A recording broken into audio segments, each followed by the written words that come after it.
Hmm. So dito maliwanag, no?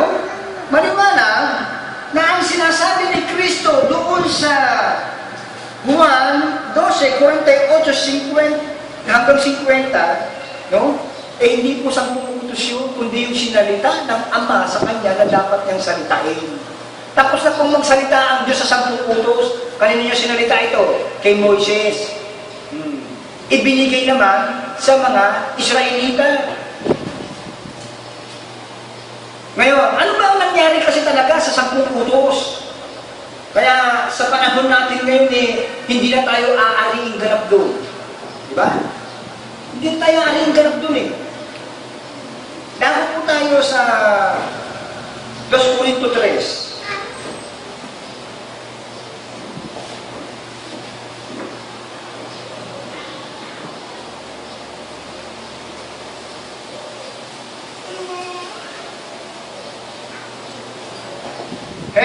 Dos Corinto 3, versikulo 6. Hindi, 5 hanggang patuloy. Hindi sa kami ay sapat na sa aming sarili upang isipin ang anuman ay mula sa ganang aming sarili, kundi ang aming kasapatan ay mula sa Diyos.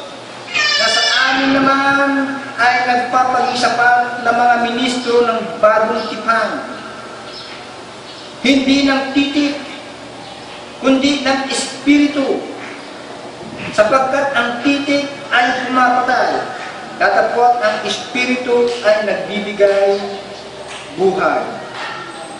Ngunit kung ang pangangasiwa ng kamatayan na nasusulat at nauukit sa mga bato ay nangyaring may kaluwalhatian, ano pa ang mga anak ni Israel ay hindi makatitig sa mukha ni Moises dahil sa kaluwalhatian ng kanyang mukha, na ang kaluwalhatian niya ito'y lumilipas.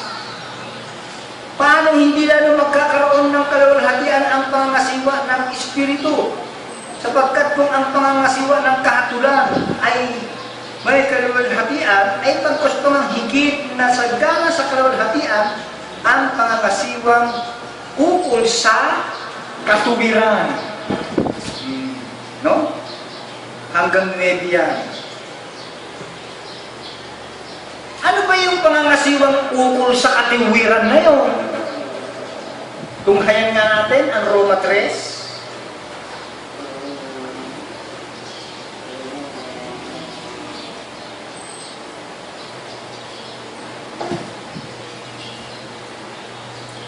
Roma 3, versikulo 22.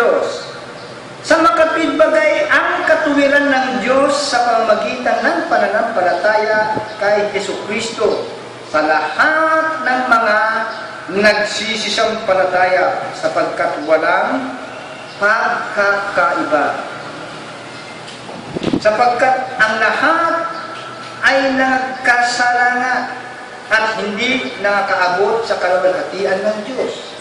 Palibhasa'y inariganap na walang bayad ng kanyang biyaya sa pamamagitan ng pagtubos na nasa kay Kristo Jesus.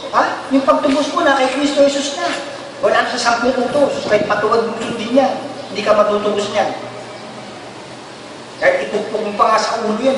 Kahit durugin nga, singutin mo, ilagay mo sa tubig, inumin mo, kainin mo, durugin mo, kahit isaksak mo pa sa bagayan, ako. Hindi ka tutubusin yan 10 utos na yan.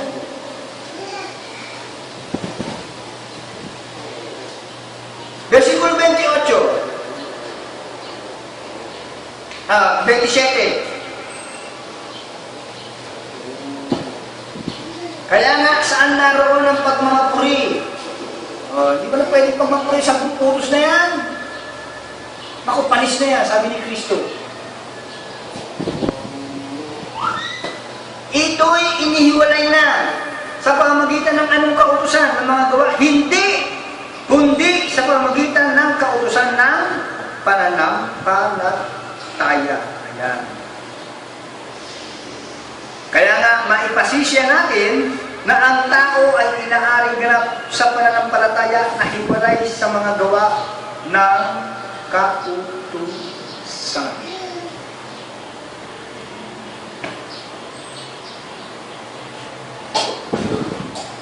Liwanag, ano?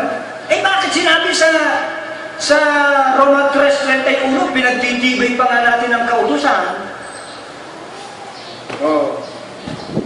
Sige nga. Bakit sinabi sa Roma 3:31? Niwang walang kabuluhan kaya natin ang kautusan sa pamamagitan ng pananampalataya? Huwag nawang mangyari.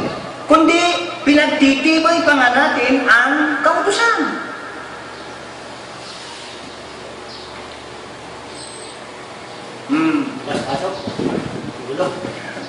Bakit pinagtitibay pa natin ang kautusan?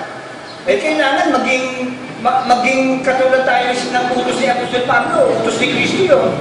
Umarap pa ang subok sa Diyos na gumagamit ng matuwid ng salita ng katotohanan. Paano natin magagamit ang salita ng katotohanan yan? Bakit natin pinagtitibay ang kautusan? Susundin mo yan? Hindi. Ang kautusan pagkakilala. Hindi nga pinagtibay sa atin yan. Sabi niya, hindi nga pinagtibay sa atin yan. Sa Israel ang pinagtibay yan.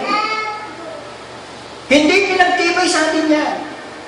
Dahil binhi tayo ni Abraham.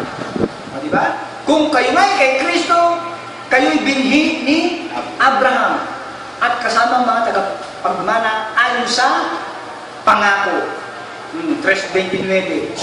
Diba? Kung binhi tayo ni Abraham, sa atin ba pinagtibay ang kautusan ngayon? Hindi nga pinagtibay sa mga magulang natin yan eh. Kailang Moises lang. Bakit Pinagtitibay natin. Meron bang pinagtibay tapos hindi pinagtitibay? Hindi pinagtibay tapos pinagtitibay? Meron, sa atin. Hindi sa atin pinagtibay yan. Iba yung pinagtibay.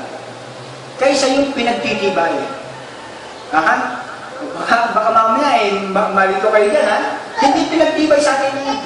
Pero pinagtitibay natin yan. Kasi sabi, inaalis na rin natin yung kautusan. Hindi po natin inaalis yan. Ang Biblia ang nag-aalis. Hindi tayo. Sinusunod lang natin yung itinuturo sa Biblia. Bilang tayo mga Jerusalem Church of God. Yan ang aral sa Jerusalem Church of God. Magbuhat Jerusalem. Hindi magbuhat Sinai. Hindi magbuhat international lalo. At hindi rin lalong magbuhat sa kung ano-ano pangalan ng Biblia. Bakit nga pinagtitibay? Paano ba natin pinagtitibay ang kautusan? Ang tanong. Pinagtitibay natin ang kautusan na ito'y hindi para sa atin.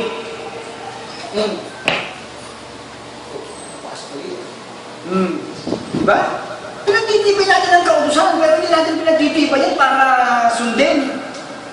Para tuparin pa, hindi ka na nga-aariing ganap dyan. Pag sinabi hindi ka na-aariing ganap dyan, sundin natin yun. Wala nang epekto yan. Pag sinabing hindi ka na-aariing ganap dyan, wala nang epekto yan.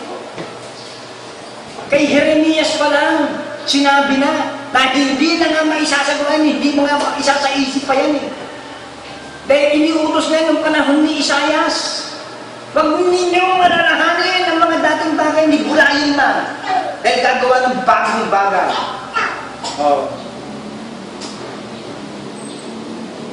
Bakit natin, paano natin pinagtitibay ang kautusan? Pinagtitibay po natin yung nayay, hindi para sa atin. Roma 3:19. Tingnan natin ang Roma 3:19. Ngayon ay nalalaman natin na ang anumang sinasabi ng kautusan, yaon ay sinasabi sa sa ilalim ng kautusan, upang matikom ang bawat bibig at ang buong sanglibutan ay mapasa ilalim ng hatol ng Diyos. Ito po pinag-aaralan natin, ito po yung pinag-aaralan ni Pastor Agudo ng Katalaka.